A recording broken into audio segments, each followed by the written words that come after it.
보도의 진실과 시청자의 진심을 알아봅니다. YTN 뉴스 FM 열린 라디오 YTN, 저는 프로듀서 김양원입니다. 여러분, 오늘 하루, 지금 이 시각 뉴스 어디서 보시나요? YTN 라디오를 듣고 계시는 청취자분들, 당연히 라디오를 통해서 뉴스를 듣는다고 하시겠지만요. 한 조사 결과 우리 국민의 70% 이상은 인터넷 포털을 통해서 뉴스를 접한다고 답했습니다. 손바닥만한 휴대폰 화면으로 보게 되는 포털 뉴스. 일단 제목부터 눈에 띄죠. 자연스럽게 끌리는 제목을 터치하게 되는데요. 이렇다 보니 선정적이고 자극적인 제목들이 문제가 되곤 합니다. 또 포털 뉴스 배열이 편향됐다, 이런 논란도 있고요. 우리 국민들이 하루에도 몇 번씩 들여다보는 포털 뉴스. 잠시 후 미디어 비평에서 좋은 점은 무엇이고 개선해야 할 점은 무엇인지 함께 생각해 보시죠. 7월 3일 토요일 순서 바로 시작합니다.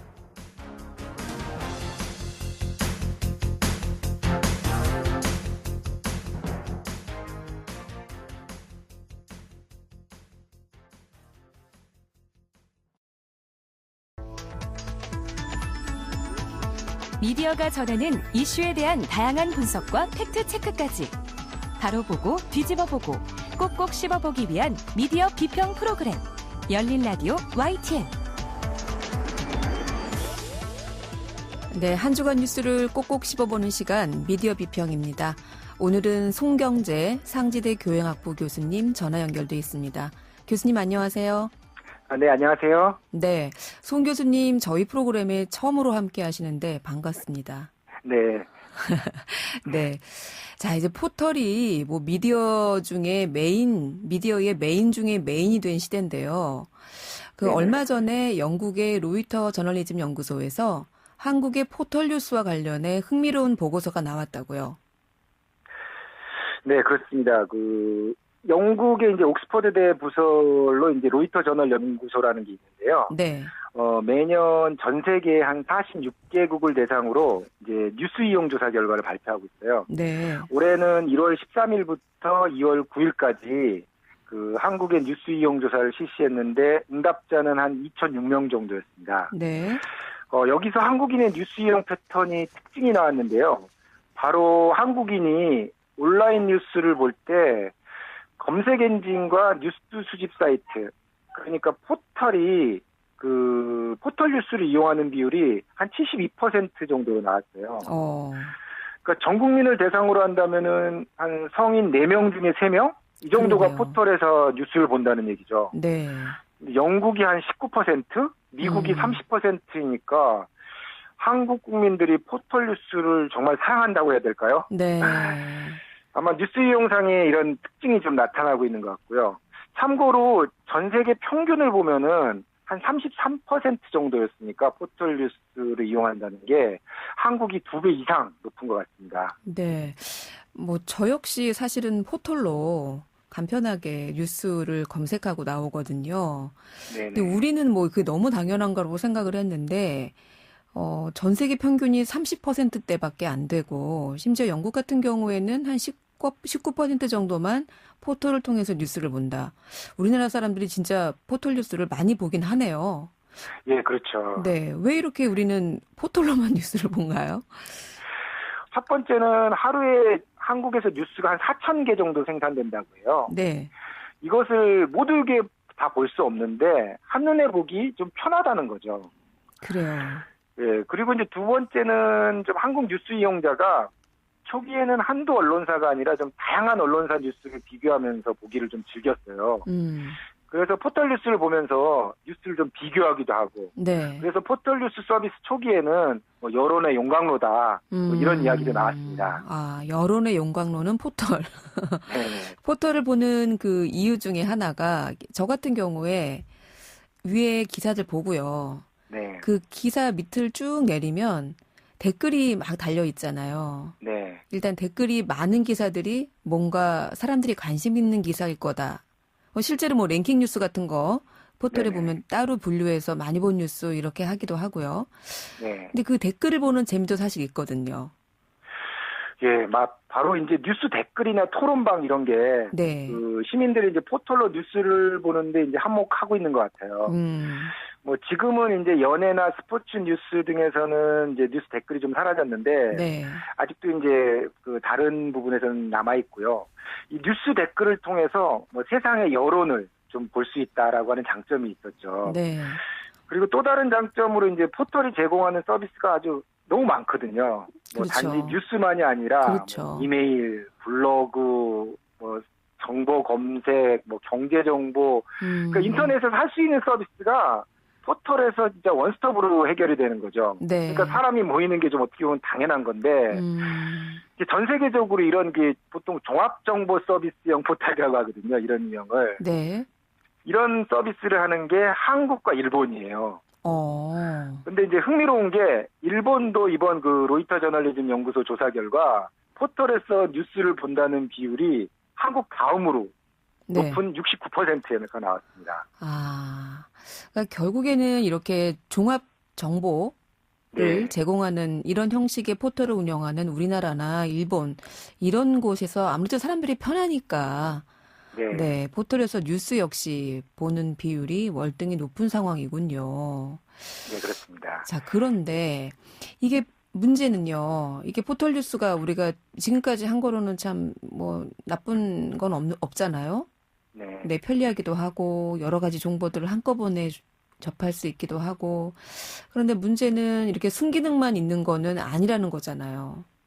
예, 바로 거기에 좀 문제가 있는 것 같아요. 네. 근데 역시 가장 많은 지적을 하고 있는 것은 한국 포털 뉴스가 언론 생태계를 위협한다는 거예요. 특히 포털 쪽에서는 언론사에 이제 정당하게 기사 전재료를 지불하고 광고 수익을 분배한다. 이런 착한 역할을 한다라고 이야기하고 있거든요. 네. 근데 과연 그럴까요? 오히려 포털 뉴스가 인터넷 언론 생태계의 교란종이 되어가고 있다. 이런 비판을 받고 있거든요. 교수님 오늘 여러 가지 지금 그 용어들을 제가 인용하고 싶은 용어들을 말씀해주고 계신데 그래요. 이게 포털이 인터넷 언론 생태계의 교란종이 되어간다라고 지금 말씀하셨어요. 근데 네. 실제로 언론사들은 이런 얘기를 예전부터 많이 해왔죠. 왜 콘텐츠는 우리가 만드는데 이 만들어놓은 콘텐츠를 포털이 갖고 돈을 버냐. 이런 네. 불만이 꾸준히 제기가 돼 왔고 지금 말씀하신 것처럼 이뿐만 아니라 아예 그냥 언론의 생태계 자체를 포털이 교란시키고 있다. 이런 지적이시네요. 그러니까 뭐 예전에 우리 속담에도 그런 말이 있었으니까 제주는 그 곰이 넘고 그렇죠. 뭐 돈은 누가 번다 뭐 이런 네. 것처럼 네. 실제 콘텐츠 생산자인 언론사들에게 과연 혜택이 가고 있느냐 이런 부분에선 여전히 논쟁점이 좀 있는 것 같고요. 네. 그럼에도 불구하고 그 포털 뉴스가 이제 국민들에게 좀 신뢰를 얻을 수 있었던 것 중에 하나가 역시 다양한 언론사를 한 곳에 볼 수 있다는 거잖아요. 네. 그래서 이제 뭐 댓글 아까 말씀드린 토론방 이런 문화들이 있었는데 최근에는 이제 이런 기능도 점점 축소되고 있어요. 네. 그래서 거의 사라지고 있고 뭐 일부 비판도 있습니다. 뭐 예를 들면 악성 뉴스 댓글이라든가 뭐 우리 경험해봤습니다. 실시간 검색어 조작, 그래요. 뭐 토론이 아닌 선전의 공간으로 변질됐다 이런 비판점이 있는데 이 포털 뉴스의 문제점은 사실 세상의 모든 일이 네. 좋은 기능만 있는 건 아니잖아요. 잘못된 점도 같이 나타나고 그러면 이것이 문제가 생기면 개선을 해야 되거든요. 네. 그런데 포털 문제가 생기면 아예 차단하고 없애는 게 지금 네이버나 다음과 같은 포털의 최근 방식이에요. 이거는 이용자 입장에서는 약간 폭력적이라고 좀 보거든요. 네. 그 포털 뉴스나 공론장의 주인이라고 할 수 있는 이용자들에게 이런 방구도 없고 뭐 자신들에게 유불리만을 따져서 이런 서비스를 없애고 늘리고 이런 게 네. 좀 상당히 좀 그 아까 말씀드렸던 뭐 교란을 시키고 있는 것 같고 특히 최근에 그 1년 동안 인터넷 여론의 표현의 자유 공간이 위축된 것들이 상당히 많은데 이게 대부분 토론방을 없애던가 네. 뭐 뉴스 댓글 실시간 검색을 없애고 그리고 유명했었죠. 다음 아고라 같은 경우 그렇죠. 이게 3년 전에 사실 폐지됐는데 폐지됐는지도 잘 모르시는 분도 계세요. 네. 그 정도로 은근슬쩍 공론장의 기능을 없애고 있다. 이런 부분은 상당히 우려스러운 점입니다. 네. 사실 포털사에서 뭔가 좀 논란이 되면 어떤 이걸 해결하려는 의지보다는 네. 일단 닫자. 네네. 일단 좀 없애자, 중단하자. 네. 뭐 이렇게 해왔던 것들을 지금 이제 일방적이고 폭력적이다 이렇게 지적해 주신 것 같아요. 네. 특히 최근 같은 경우에 뉴스 배열이 좀 편향성이 있는 것 같다. 네. 예, 이런 지적이 일자 이 포털의 뉴스 편집 알고리즘을 둘러싼 그 논란이 계속 확산되고 지금 뭐 아예 뭐 이게 언론 개혁으로까지 옮겨가는 모양새거든요. 이게 포털 같은 경우가 이제 이제 한 3년 전부터 네. 뭐 인공지능을 이용해서 뉴스 기사 배열을 하고 있거든요. 네. 네이버는 뭐 에어스라고 하고 다음은 뭐 음. 루빅스라고 하는 인공지능 알고리즘인데요. 네. 뭐 원리를 얘기 드린다면은 일정한 가중치를 부여해서 네. 뭐 알고리즘에 의해서 뉴스 기사를 이제 스마트폰이나 PC에 서비스하는 겁니다. 네. 근데 뭐 이때 뉴스 알고리즘을 결정하는 것은 주로 이제 뭐 이용자들의 추천, 뭐 많이 본 기사, 뭐 댓글 많은 글, 뭐 언론사 평판 이런 것일 텐데 네. 사실 포털에서 직접 공개를 하지 않아요. 영업 비밀이라고. 그러게요. 그래서 이게 정확하지는 않아서 이제 학자들은 좀 추론을 하고 있는데 대부분 물어보면 되는 이런 것이다라고 네이버나 다음 담당자도 부정을 하고 있지는 않아요. 근데 이게 이제 인공지능으로 기사 배열을 하다 보니까 네. 사실 일부 보수 성향의 언론사가 많이 노출이 되고 유리하다. 네. 이런 분석이 이제 얼마 전에 이제 MBC의 이제 스트레이트에서 분석이 됐었거든요. 그랬죠. 예, 그러다 보니까 이제 포털의 편파성 논란이 생긴 거고, 민주당 이제 미디어 특위에서 이제 인공지능 알고리즘에 의한 추천 기능을 삭제하자. 네. 이런 얘기까지 했어요. 네. 그래서 이 부분은 조금 더 지켜봐야 할 부분인 것 같습니다. 그렇습니다. 아무래도 대다수의 이용자들이 포털을 통해서 뉴스를 보는 게 일반화되다 보니까 사실 언론사 입장에서는 포털 메인에 뉴스가 걸리느냐 마느냐 이거에 또 사활을 걸기도 하거든요. 네, 왜냐하면 이른바 이제 이렇게 클릭을 많이 해서 들어올수록 언론사로 들어오는 어떤 수익적인 부분이 많기 때문일 텐데요. 네, 예, 맞습니다. 이게 작년부터 이제 네이버가 언론사마다 이제 구독 시스템으로 이제 전환을 했어요. 네. 그래서 광고 이익을 이른바 분배하기로 했거든요. 네. 그러다 보니까 이제 언론사별로 얼마 전부터 좀 이상한 일이 좀 벌어지고 있어요. 네. 예를 든다면은 이제 클릭 장사라고 방금 말씀하셨는데, 네. 그 자극적인 외신 보도라든가 뭐 선정적인 뉴스 제목이 늘어나고 있어요. 특히 최근에 이제 사회적으로 좀 논란이 되었던 사건이 하나 있는데, 네. 뭐 사건의 본질보다 네. 뭐 언론 기사의 제목이 더 논란이 된 일도 있어요. 좀 말씀드리기도 좀 민망합니다만은 뭐 한두 가지만 거론해 보면은 네. 뭐 나치의 시신의 몸무게가 34kg이었다. 오피스텔의 친구가 된 악마들. 네. 뭐 죄송합니다만 표현입니다만 뭐 수술대 위에 마치 여환자의 회음부 만진 그놈. 네, 이게 뭐, 기사 제목이에요?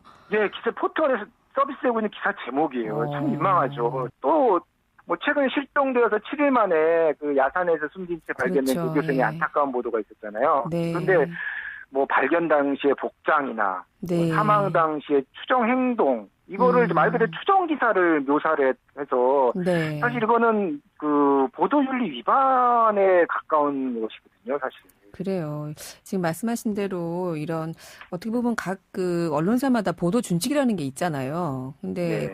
그런 것들은 거의 개념치 않은 듯한 지금 말씀하신 대로 이런 선정적인 제목들 또 어떻게 한번 클릭을 받아볼까 하는 낚시성 제목들이 참 볼 때마다 좀 낯뜨겁게 하거든요. 네. 그래서 과거에는 이제 포털사가 뉴스 기사를 배열하던 때도 있었잖아요. 네. 이땐 당연히 포털사가 이제 비판을 좀 받았죠. 그랬죠. 네. 그런데 지금은 오히려 언론사가 그런 음. 기사를 스스로 작성해서 포털에 송고한다는 점에서 본다면 네. 사실 앞서 포털이 언론 생태계를 교란하는 측면도 있었지만 언론사 스스로도 좀 자성을 해야 되지 않은가 그런 생각이 좀 있어요. 네. 심지어 최근에는 국제뉴스 같은 경우는 뭐 사실 해외 외신으로부터 받은 뉴스인데 제목이 너무도 자극적이에요. 그게 제가 방금 인터뷰하기 전까지도 좀 본 건데 네. 뭐 특히 인도의 코로나 상황을 보면서 뭐 겐지스강의 시체가 둥둥 뜨고 있다. 네, 저도 봤습니다. 네, 뭐 들깨들 먹이가 됐다. 뭐 그리고 뭐 8년간의 뭐 인육 케밥을 팔았다. 정말 이런 거는 민감한 정도가 아니라 좀 인권 유린적인 내용이거든요, 사실. 네, 네.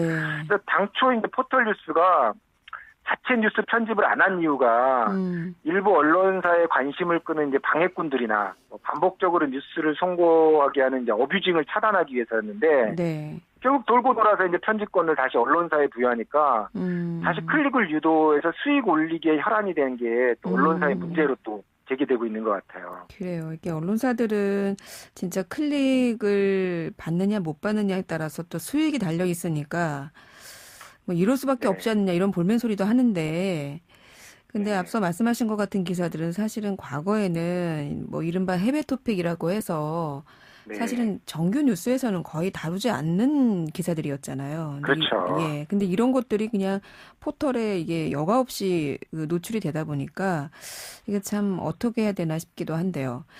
이게 말씀하신 대로 그냥 언론사들 너희들 좀 자정 노력하자. 포털도 이런 부분에 대해서 좀 어떻게 해야 될지 관심 좀 가져라. 마냥 이렇게만 하기는 좀 그런데 시청자 단체나 이런 교수님 계시는 학계에서는 좀 대안을 어떻게 보고 계세요?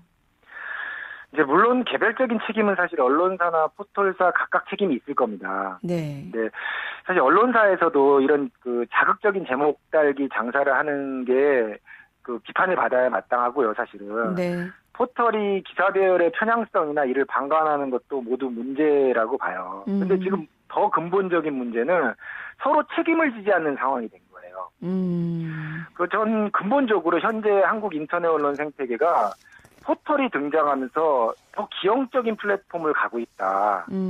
그리고 여론의 관심도에 플러스해서 비즈니스 수익까지 좌지우지되는 더 큰 문제가 이제 발생하고 있다는 겁니다.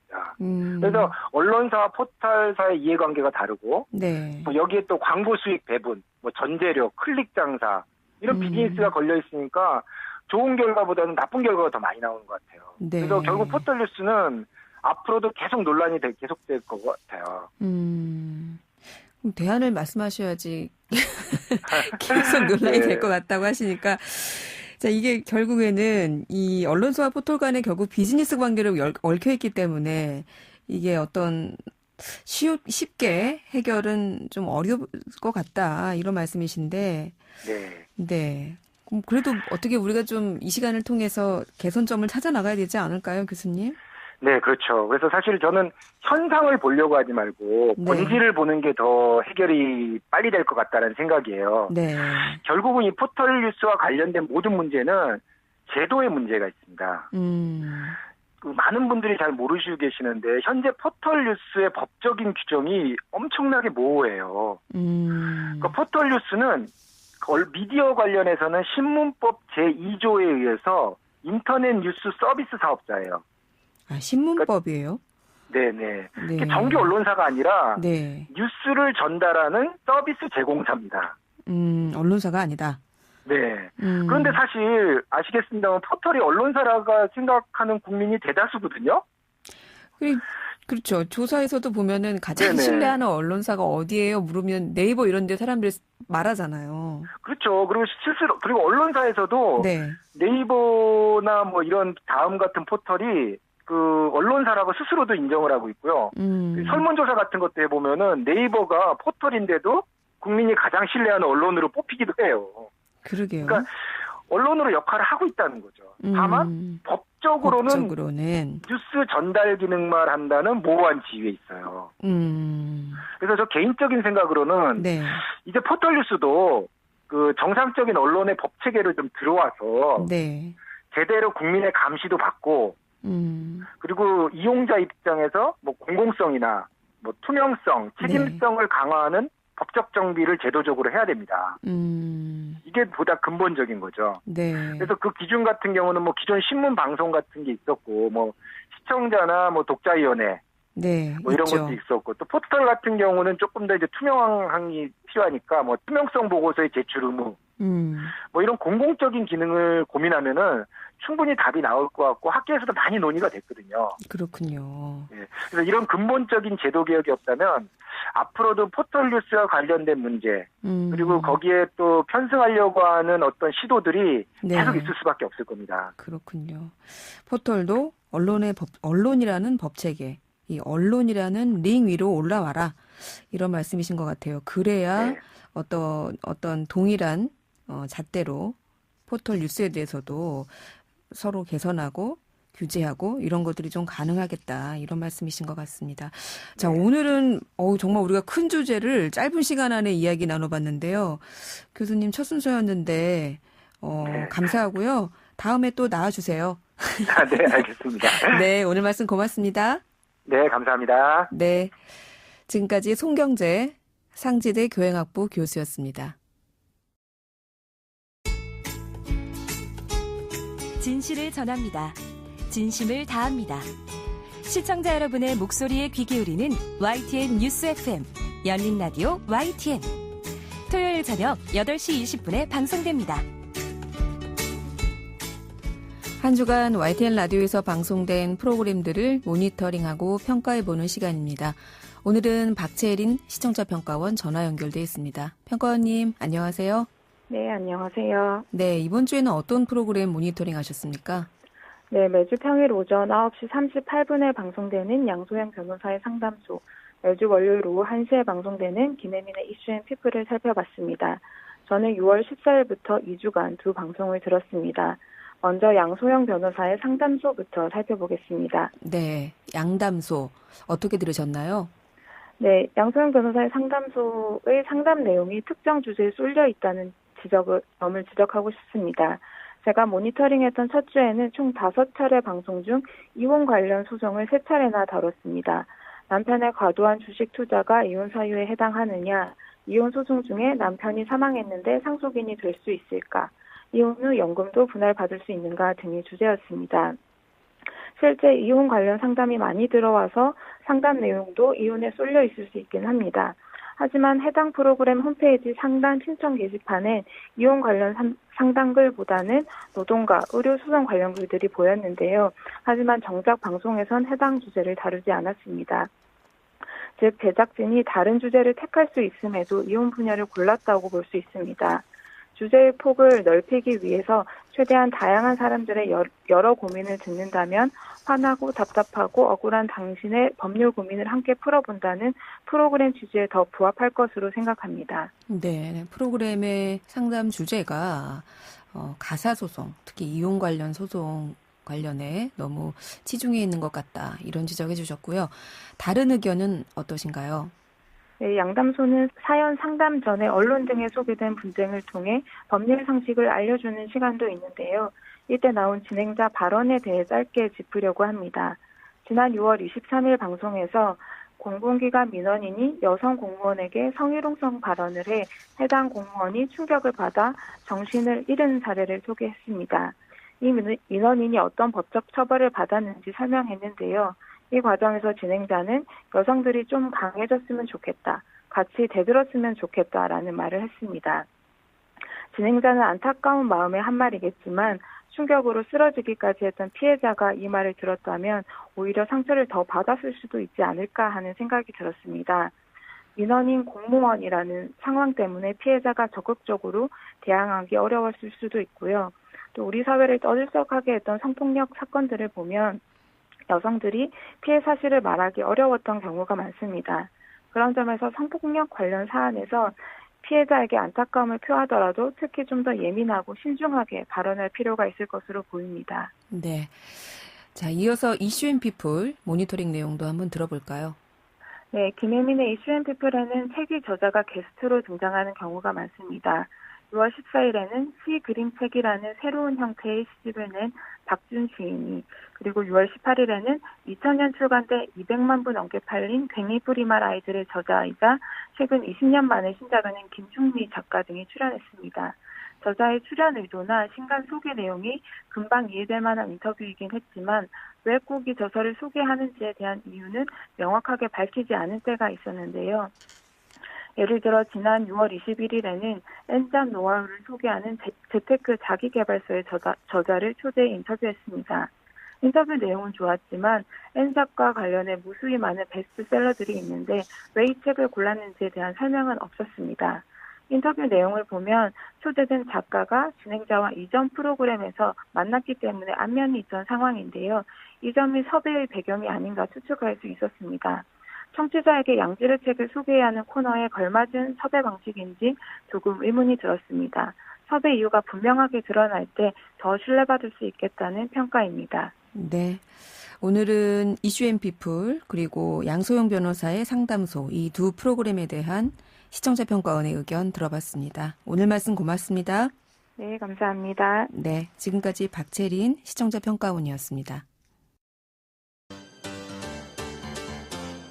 열린 라디오 YTN에서는 시청자 여러분의 목소리를 듣습니다.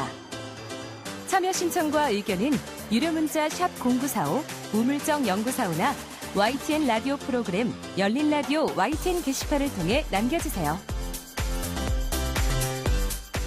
네, 뉴미디어 트렌드 함께해 주실 분이죠. 컨텐츠를 사랑하는 분입니다. 뉴아이디의 김조한 이사 전화 연결돼 있습니다. 김 이사님 안녕하세요. 안녕하세요. 네, 자 오늘은 화제 영상부터 소개해 주신다고요? 네, TV 애니메이션에서 나온 뮤직비디오가 화제인데요. 네, 그 변신자동차 또봇이라고 예전에 유행했던 그 애니메이션 제작사가 네, 최근에 이제 포텐독이라는 뮤지컬 애니메이션을 만들었는데 현재 EBS에서 방영 중이에요. 네, 근데 이 애니메이션 안에 똥발발네라는 삽입곡이 나오는데 네. 이게 노래에 맞춰 극중인물들이 노래를 부르고 춤을 추는데 중독성이 강합니다. 심지어 저희 회사 대표님이 카톡으로 보내주셨었거든요. 그래요. 응가 밟았네. 네. 네, 이 영상. 그래요. 저도 봤는데, 밟았네. 그 부분이, 리듬이 아주 정말 좋더라고요. 네. 네. 이제 보셨겠지만 되게 아주 새로운 그런 컨텐츠는 아니에요. 음악도 그렇고, 춤도 그렇고. 네, 어디선가 본 듯한, 들어본 듯한, 뭐 그런, 그죠? 그쵸, 예. 네. 특히나 이제 안무 같은 경우는 케이팝 감성이 곳곳에 배어 있어요. 네. 그 화려한 햇살이 나를 감싸네 그 노래 비시죠. 네. 깡의 가사이기도 하고. 네. 케이팝 팬들이 찾아낸 안무만 해도 뭐 크레용팝의 빠빠빠라든지 오렌지 캐러멜의 카탈레나라든지 비스트의 쇼크, 슈퍼주니어의 쏘리쏘리, 2PM의 네가 밉다, 인피니티의 내꺼 하자, 애프터스쿨의 디바 등이 있어요. 근데 네. 이게 아주 최신 노래들은 또 아니죠. 그래서 그러게요. 저도 안 해요. 네네. 그래서 고인물 차원을 넘어서 이 애니메이션 영상의 제작자는 최소 K-팝의 썩은 물이라는 댓글까지 달린 네. K-팝을 오마주한 이 영상이 게시한 지 일주일도 안 됐는데 30만 뷰를 달성했어요. 근데 이게 네. 아이들도 아닌 사실은 이제 키즈를 대상으로 한 컨텐츠인데 이게 이제 대부분이 성인들이나 아니면 이제 K-팝 팬들이 보면서 30만 뷰 달성했다는 게 좀 의미 있는 것 같습니다. 네, 이게 EBS에서 방송되는 프로그램인데, 네. 예, 이 프로그램이 뮤직비디오로도 이렇게 유튜브에 게재가 된 거잖아요. 맞습니다. 네. 보니까 정말 이 영상에 이어지는 계속 이제 왜 그 영상을 플레이하면 이어서 계속 연관되는 영상들을 틀어주잖아요. 네네네. 지금 말씀하신 것처럼 이 영상에 이어지는 영상이 보니까 그 춤 동작을 실제의 우리 케이팝 가수들이 어떤 가수들의 어떤 노래에 어떤 대목에서 이 동작을 했다라는 거를 또 이걸 다 편집해서 해놓으신 분이 있더라고요. 그 영상도 조회수가 엄청나던데 그게 바로 이어져서 이 부분은 말씀하신 대로 뭐 비의 깡의 이 동작이었구나. 이거는 뭐 크레용팝의 이 동작이었구나. 이런 거를 정말 알 수가 있더군요. 댓글들도 정말 많이 달려 있어요. 네. 그래서 이 어린이들 이 좋은 걸 자기들끼리만 듣고 있었다니. 어른이 댓글 남긴 거예요? 네네네. 그리고 네. 하루 종일 흥얼거리고 있다. 똥은 내가 밟았다. 헤어나올 수 없다. K-팝 5세대가 열렸다. 뭐 이런 얘기도 있고. 네. 그래요. 이 영상에서 나오는 안무들을 교차로 편집한 영상도 앞서 말씀드린 것처럼 올라오기도 했고, 그야말로 네. 뭐 챌린지라고 해야 되나요? 밈? 그렇죠. 네, 이거 따라하는 밈들이 계속 이어지고 있는 것 같던데요. 그래서 아마도 이렇게 인기가 있구나 싶고, 제가 봤던 댓글 중에 인상 깊었던 거는 요즘 KBS 수신료 인상 이슈로 인해서 사실 수신료 얘기가 많잖아요. 맞아요. 근데 이런 네. 댓글이 있더라고요. 내가 낸 수신료 EBS로 흘러들어갔으면 좋겠다. 우리의 수신료로 이렇게 재밌는 프로그램과 영상들을 좀 만들어 달라 이런 얘기 같은데 그래요. 이렇게 K-팝이 애니메이션 속으로 들어간 화제 영상을 소개해 주셨다면 이번에는 가상 공간에 들어간 정치인 얘기를 준비하셨네요. 네, 뭐 요즘에 메타버스가 아주 대한민국에서 가장 큰 키워드잖아요. 네. 그래서 뭐 연달아 이제 대선 출마 선언과 후보 등록이 이어지고 있는데 네. 거기서 이제 대선 주자로 꼽히는 인물들, 정치인들이 이 메타버스에 출몰하기 시작했습니다. 네. 시작은 5월 30일 날 원희룡 제주도지사가 대한민국의 유명한 메타버스 플랫폼인 제페토를 하면서 네. 업글 희룡이라는 아이디어를 활동하면서 실제 뭐 현실의 교실이나 공원과 유사한 월드가 흥미롭다고 이제 그 영상을 찍어서 올리셨어요. 그래서 뭐 주 2회 이상 문의 접속을 하겠다라고 예고하기도 했고요. 네. 원희룡 지사 이후에 대선 주자들이 정말 앞다퉈서 메타버스에 등장하고 있던데요. 예, 마치 뭐 단톡방에 이거 해야 된다라고 마치 공이라도 한 것처럼 네. 예, 정세균 전 총리와 단일화 합의를 한 이광재 더불어민주당 의원도 6월 18일에 제페토에 접속한 모습을 유튜브 영상으로 이제 경쟁하듯이 올리기 시작했고요. 네.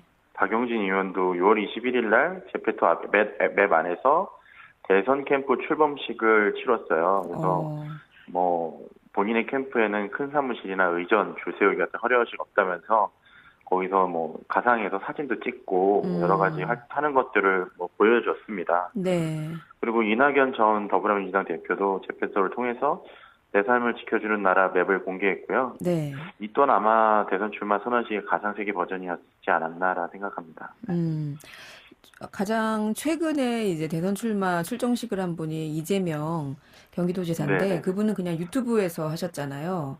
네. 우리 기자들이 아직도 이 제페토에 익숙지 않아서 그런지 이 앞서서 제페토로 대선 출정식을 한 분들 거는 그렇게 많이 제가 본 것 같지는 않은데 네. 전문가 입장에서 이렇게 너도나도 정치인들이 나도 메타버스다 이러면서 이렇게 활용하시는 모습 어떠셨어요? 어떻게 보셨어요? 개인적으로는 저도 제페토가 익숙하지 않아서 이제 김 이사님도 그 세대가 아니에요? 그러니까 이게 좀 그런 것 같아요. 이게 지금 MZ세대가 중요하다고 하는데 네. 제페토는 말 그대로 Z세대에 굉장히 타겟되어 있는 플랫폼이거든요. 네. 그래서 과연 여기서 활동하시는 게 개인적으로는 어떤 영향이 있을까? 이런 생각을 할 정도로 저도 되게 글쎄요. 낯설었고요. 어떤 분들은 그러더라고요. 주로 거기 10대들이 많이 있는데 아직 투표권이 없는데 10대들은 그 얘기도 하더라고요. 제페토의 예. 사용자가 80% 정도가 완전히 선거권이 없는 완전 10대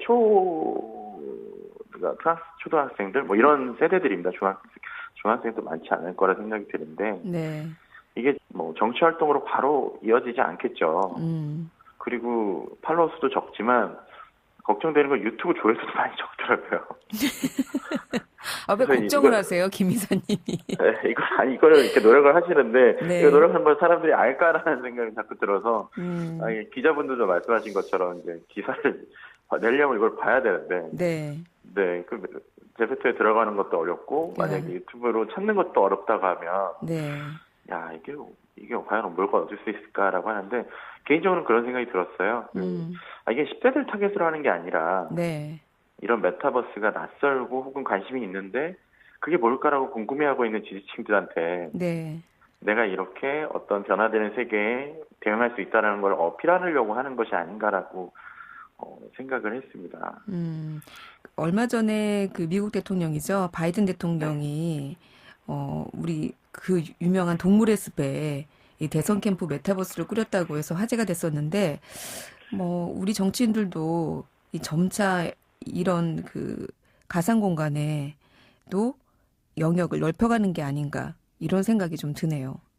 네, 실질적인 소통이 이루어질 수 있는 플랫폼이라고 하면 저는 적극적으로 환영하고 있고요. 네. 그래서 이제 정말로 좋은 인사이트를 얻으실 수 있으면 좋을 것 같습니다. 오늘 말씀은 여기까지 들을게요. 고맙습니다. 네, 감사합니다. 네, 지금까지 뉴아이디의 김조한 이사였습니다.